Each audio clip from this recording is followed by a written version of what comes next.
Hej, Elsa här från Elsas bokhylla.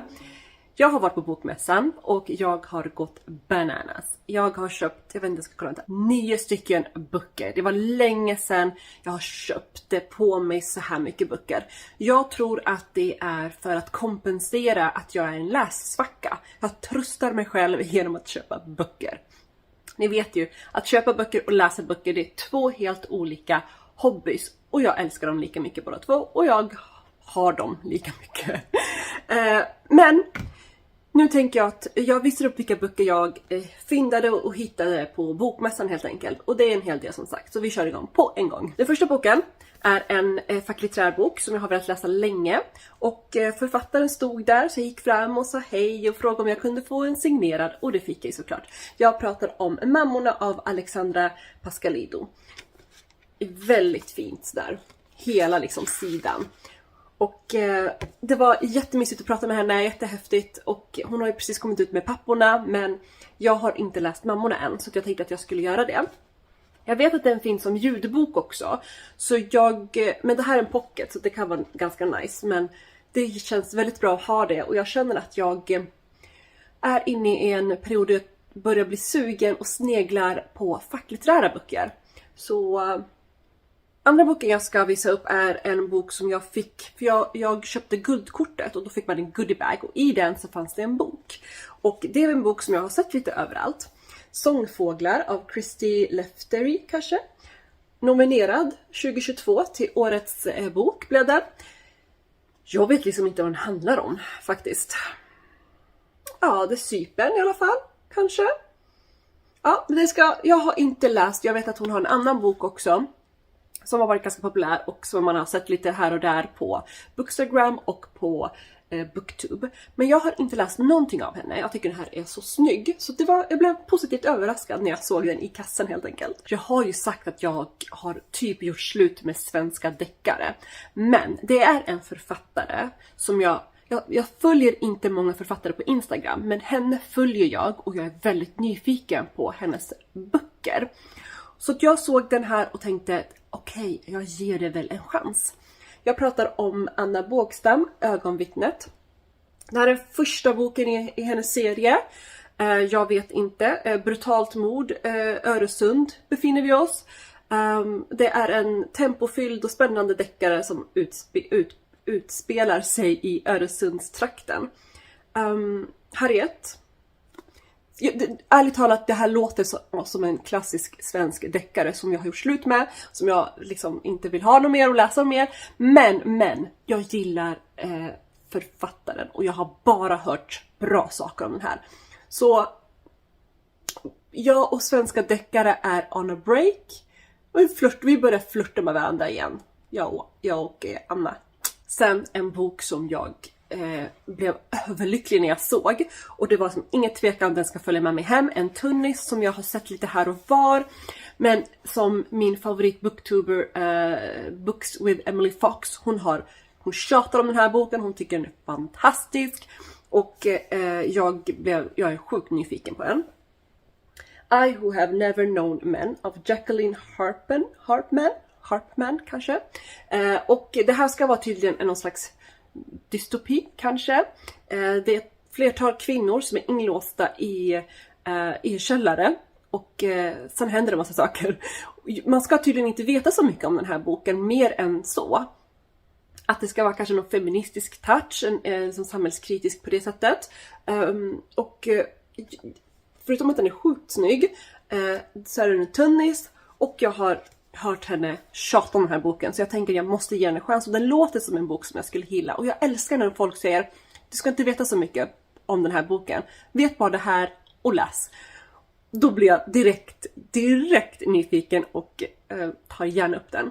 Så den här fick följa med mig hem. Jag har ju en relativt ny favoritförfattare och skräck. Och jag har läst en bok av henne som jag har tjatat om väldigt mycket på den här kanalen.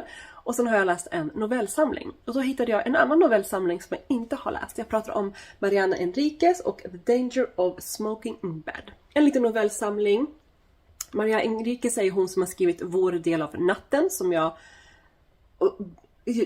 älskar den boken. Jag kan nog inte Alltså det är en skräckis som är så fantastisk. Vad bra den är. Gud, den är så bra. Jag rekommenderar alla att läsa den såklart. Även om de som inte gillar skräck kan nog uppskatta det här, men den är otroligt obehaglig. Triggervarning för lite det mesta liksom, men den är så välskriven och så bra. Och jag har läst en novellsamling av henne. Och nu äger jag den här också. Den jag läste var Things We Lost in the Fire, och den finns på svenska. Saker vi förlorar i elden, tror jag den heter på svenska. Den här vet jag inte om den finns på svenska, men jag har den på engelska och jag vill nog köpa den här, den andra novellsamlingen som ser ut lite som den här. Fantastisk. Jag är så pepp på den här. Lite nervös, men jag älskar Mariana Enriquez sätt att skriva och hennes sätt att sätta stämningen på saker och ting. Det är otroligt obehaglig stämning. Jag älskar henne. En annan bok som jag köpte var också lite av en chansning, men jag har sett den lite överallt och velat läsa den, men jag har varit såhär, ska jag inte, men såklart jag ska. Vi pratar om The Seven Moons of Mali Almeida av, Shehan Karunatilaka. Jag ber så hemskt mycket om ursäkt att jag slaktar det här namnet, fantastiska namnet. Jag ber så hemskt mycket om ursäkt. I alla fall, den här, kolla vad snygg den är. Kolla vad snygg den är. Och det här är en sån här typisk trope som jag gillar. Vi får följa med Mali. Jag har för mig att den här personen dör rätt brutalt, men hamnar i efterlivet. Och där har den här personen, Mali, har 7 månader på sig att liksom försonas med de personer som hon älskar mest. Han älskar mest, tror jag till och med. Och det är vagt, som ni vet, vagt. Jag tror att det handlar om sånt där. Jag läste lite snabbt i baksidetexten, fick en sån känsla, magisk realism, efterlivet känsla, och tänkte att det här verkar vara en bok för mig, jag chansar. Och så står det här att det här är en The Book Prizer 2022. Så den här vann Book Prizer-priset 2022. Så varför, här kommer ett kvitto också. Så varför inte i alla fall. Och så kolla på den. Ännu en chansning. En bok som jag tyckte lät så rolig. Och jag vet inte, jag har ju sagt att jag inte gillar mysiga böcker. Men jag har ju börjat tycka det är rätt okej ändå. I alla fall i år. Så jag hittade en bok som verkade jättemysig och jätterolig. Och den heter The Cat Who Caught a Killer av L.T.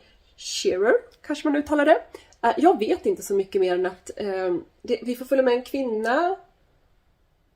I alla fall, en katt hjälper en kvinna att lösa ett mord. Jag menar titeln säger ju allt, eller hur?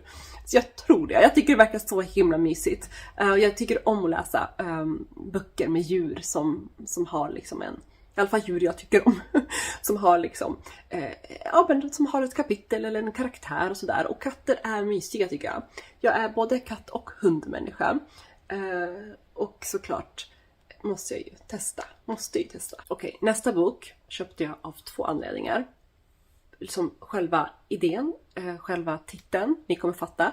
Och omslaget. Titta på det här omslaget. Alltså, jag dör. Så snygg den är. The Girl Who Fell Beneath the Sea. Axie Ho. Kanske. Axie O. Kanske. Igen. Sorry. Okej, jag vet ingenting om den här boken. Det är fantasy. Jag hoppas att den... man ser ju lite fiskar och här är en val. Val till. Så jag menar, jag är lost redan där.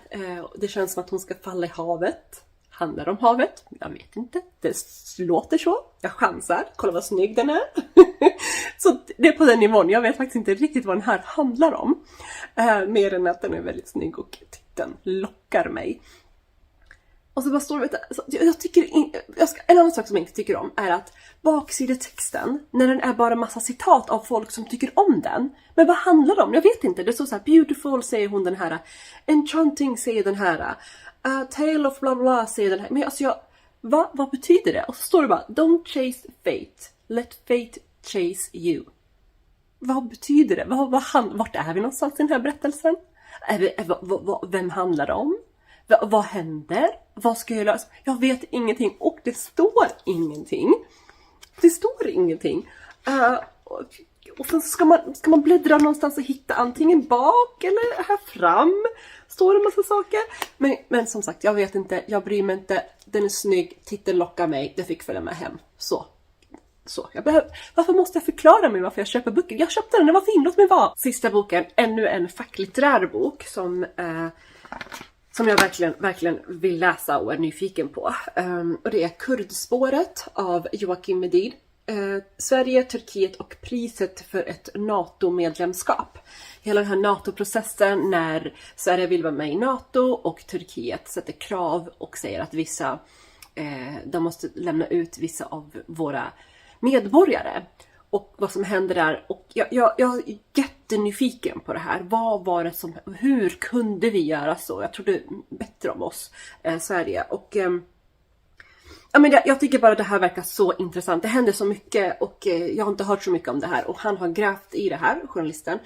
Och så att jag blev nyfiken och tänker att jag ska lära mig lite allmänbildning helt enkelt. Så hörni, det blev en hel del böcker. Alla de här är jag superpepp på att läsa och jättenyfiken på att läsa. Och jag är såklart nyfiken på vilka av de här böckerna ni gillar. Vilka är ni nyfikna på? Vilka har ni läst? Och vad tycker ni om dem? Hjälp mig att på något sätt hitta en väg in vilken jag ska börja på. Kom på att jag kanske ska visa upp dem också. Så här har ni dem. Jag är såklart som vanligt jättenyfiken på vad ni tycker om de här. Och om ni har läst någon av dem. Vi hörs i kommentarsfältet. Vi syns nästa måndag. Glöm inte att ge mig en tumme upp och prenumerera gärna på min kanal om du inte redan gör det. Ha det så bra. Hej då!